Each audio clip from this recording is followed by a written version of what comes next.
life and background of the author section and recall it when reading Chopin's The Awakening, thinking of any thematic relationship between Chopin's work and her life. Personal background. Kate Chopin was born Catherine O'Flaherty in St. Louis on February 8, 1850. Her mother, Eliza Ferris, came from an old French family that lived outside of St. Louis. Her father, Thomas, was a highly successful Irish-born businessman. He died when Kate was 5 years old. Chopin grew up in a household dominated by women. Her mother, great-grandmother, and the female slaves her mother owned, who took care of the children. Young Chopin spent a lot of time in the attic reading such masters as Jane Austen, Charles Dickens, and the Brontes. Her great-grandmother taught her to speak French and play piano, and related stories about her great-great-grandmother, a woman who ran her own business, was separated from her husband, and had children while unmarried. This was a great example for young Katie of a woman's strength, potential for independence, and the real workings of life's passions. Like the rest of her family, Chopin grew up strongly pro-Confederate, a sentiment enhanced by her beloved half-brother's death in the Civil War. In fact, 13-year-old Chopin was arrested when she tore a Union flag from her family's porch that had been hung there by the triumphant Union troops.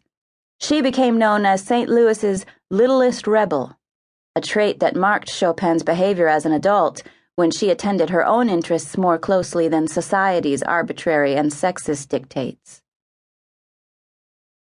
Education, marriage, and children. Chopin attended a St. Louis Catholic girls' school, Academy of the Sacred Heart, from ages 5 to 18. There, the nuns continued the female-oriented education begun at home by her great-grandmother, providing a forum for their students to express their thoughts and share their opinions. After finishing her education at Academy of the Sacred Heart, Chopin entered St. Louis society, where she met Oscar Chopin, a French-born cotton factor, the middleman between cotton grower and buyer. She married Oscar in June 1870, and they moved to New Orleans. Between 1871 and 1879, she had 6 children. Like Edna and Léonce Pontellier, the Chopins vacationed during the summers on Grand Isle to avoid the cholera outbreaks in the city of New Orleans.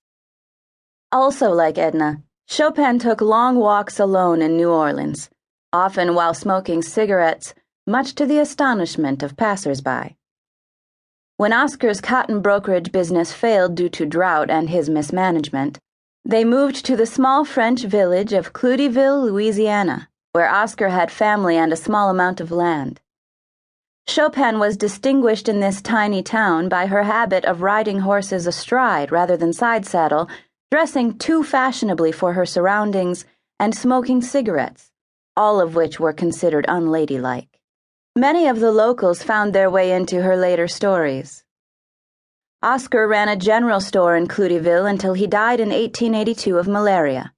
Upon his death, which left his family in great debt, Chopin ran the store and their small plantation, a highly unusual move for widows at the time.